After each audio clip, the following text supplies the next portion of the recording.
My sweet and lovely viewers. তো কেমন আছো তোমরা সবাই? আশা করি প্রত্যেকে অনেক অনেক ভালো আছো।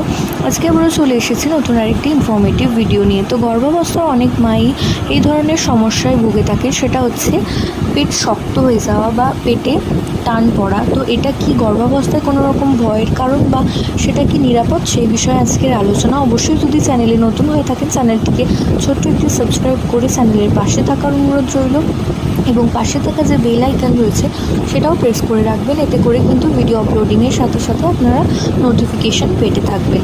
তো মনে করা হয় গর্ভাবস্থায় প্রথম 3 মাসে কিন্তু একটা শিশু বাড়তে শুরু করে, যার কারণে কিন্তু জরায়ুর উপর প্রচণ্ড পরিমাণে চাপ পড়ে এবং এর কারণে কিন্তু পেট কিছুটা শক্ত বলে মনে হয় এবং জরায়ুর পেশিগুলো যেহেতু প্রসারিত হয় এই সময় এবং দীর্ঘ হতে শুরু করে, সেই কারণে পেটে তীব্র ব্যথা বা টান অনুভব হতে পারে, যেটা কিন্তু কোনো রকম ভয়